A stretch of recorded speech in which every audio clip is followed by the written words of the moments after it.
दोस्तों नमस्कार, मैं जगन्नाथ गौतम सियासत हिंदुस्तान यूट्यूब मंच पर आपका स्वागत है। दोस्तों, जैसा कि आप देख रहे हैं, महीनों से ईरान, इजराइल और अमेरिका का युद्ध चल रहा है। बीच बीच में कभी इसके ख़त्म होने की सूचनाएं मिलती हैं, लेकिन फिर नए सिरे से युद्ध शुरू हो जाता है। दोस्तों, हकीकत तो ये है कि अमेरिका ईरान युद्ध ने पूरी दुनिया की आर्थिक रूप से कमर तोड़ दी है और जो खबरें निकल कर आ रही हैं उसके अनुसार ईरान में तो तबाही हुई है, वहाँ भयंकर महंगाई हुई है, वहाँ उनके नेता मारे गए हैं, उन पर बमबारी से बहुत सारी इमारतें नहीं हैं, उनके पुल तोड़ दिए गए हैं और जनहानि भी ईरान में काफ़ी हुई है। लेकिन दोस्तों, अमेरिका भी इससे अछूता नहीं रहा है।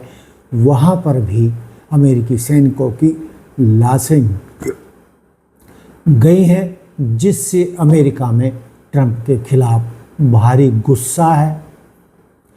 पूरे अमेरिका में ट्रंप के खिलाफ न केवल गुस्सा है, बल्कि ट्रंप को हटाने के लिए भी राजनीतिक दलों ने कमर कस ली है। बल्कि ये तो पता बाद में चलेगा कि ट्रंप के साथ क्या होता है। लेकिन दोस्तों, आपने सुना है कि सांडों की लड़ाई में झुंडों का नुकसान, ये देसी कहावत है। तो युद्ध तो ईरान, अमेरिका और इजराइल के बीच हो रहा है, लेकिन दोस्तों भारत पर इसकी बहुत ही आर्थिक और महंगाई का असर पड़ा है।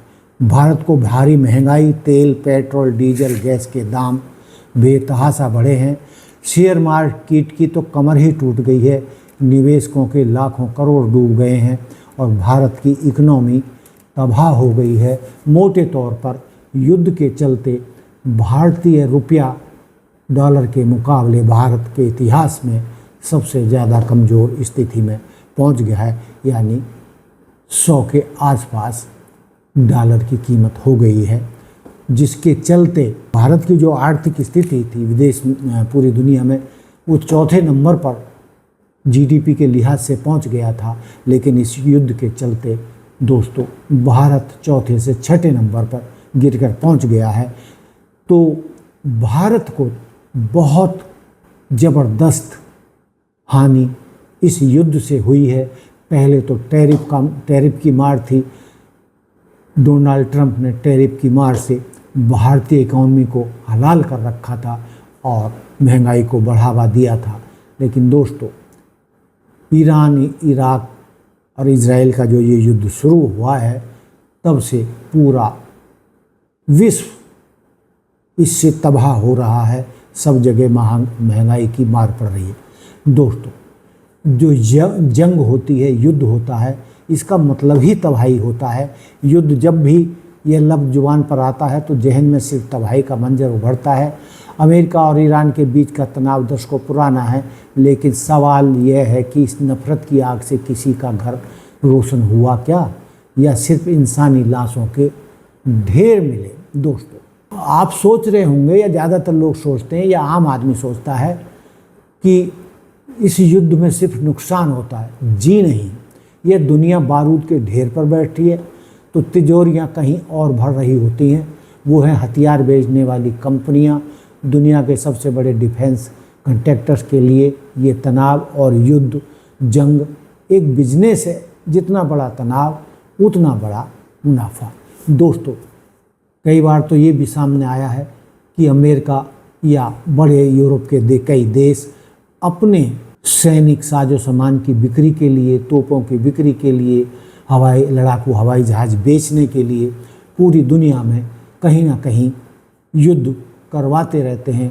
आप पीछे बैठते हैं और दो देशों को लड़वा देते हैं, या कई बार सीधे युद्ध में कूद जाते हैं, जिससे कि बहुत बर्बादी होती है। कई देश बर्बाद भी हुए हैं। अफ़गानिस्तान की हालत देखिए, उनको अमेरिका ने खंडहर बना दिया। इराक युद्ध भी हुआ था और इराक को भी अमेरिका ने खंडहर बना दिया था। और भी कई ऐसे देश हैं, समय समय पर आप देखते रहे हैं। लंबी लिस्ट है कि अमेरिका ने समय समय पर कई देशों को तबाह किया है और उनकी इकोनॉमी को तबाह कर दिया है, उनके नेताओं को मार डाला है दोस्तों। लेकिन अमेरिका ये कोई जाने अनजाने में नहीं करता, बल्कि पूरी प्लानिंग के तहत करता है।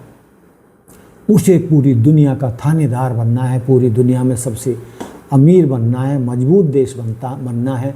तो उसके लिए जहाँ से उसे कुछ भी चाहिए, चाहे पेट्रोल है, डीजल है, गैस है, उसको हड़पने के लिए वो, चाहे वो ईरान युद्ध हो, चाहे इराक के साथ युद्ध हो, या वेनेजुएला का मुद्दा हो, जहाँ भी कीमती रिसोर्सेज होते हैं वहाँ पर अमेरिका उसको हथियाने के लिए कई बार युद्ध का सहारा लेता है दोस्तों। लेकिन उस माँ से पूछिए जिसने प्रतिबंधों के कारण बिना दवाई के अपने बच्चों को दम तोड़ते देखा है।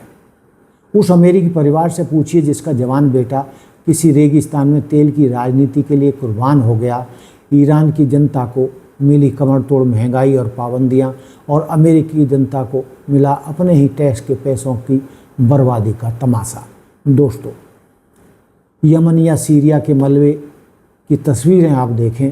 साहब, दो ताकतवर देश जब सीधे नहीं लड़ते तो दूसरों की ज़मीन को अखाड़ा बना देते हैं। यमन, सीरिया, इराक या कुछ और मिडल ईस्ट के देशों पर भी इस युद्ध का भारी असर पड़ा है, वहाँ भी बमबारी हुई है। बेशक ईरान को मजबूरी में ये सब करना पड़ा हो, इन दोषों के मासूमों का क्या कसूर था। ये सिर्फ दो मुल्कों की ईगो यानी अहंकार की लड़ाई में कई देश पिस रहे हैं दोस्तों। इतिहास गवाह है, युद्ध कभी भी किसी मसले का हल नहीं हुआ है। अंततः चाय की टेबल पर ही इन युद्धों की समाप्ति होती है। इतिहास गवाह है कि युद्ध किसी भी मसले का हल नहीं होते।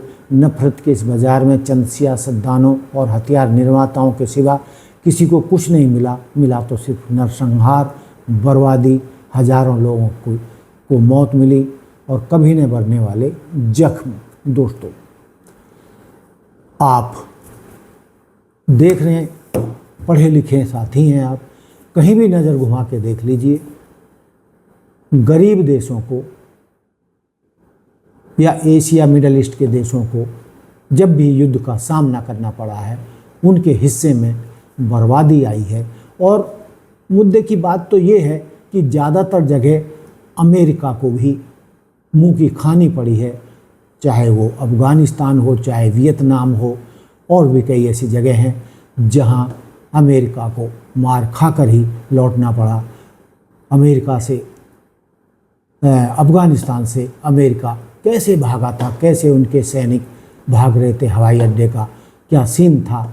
अमेरिका के समर्थक अमेरिकी जहाज़ों पर वैसे ही लटक गए थे कि वो इस देश से निकल जाएं, क्योंकि वो अमेरिका के समर्थक हो गए थे। और जो आने वाली तालिबानों की सरकार है वो उन्हें जिंदा नहीं छोड़ेगी, इसके चलते वो हवाई जहाज़ों पर लटक गए। और फिर जब हवाई जहाज़ उड़ा तो पटाक पटाक करके नीचे गिर गए और मौत के गाल में समा गए।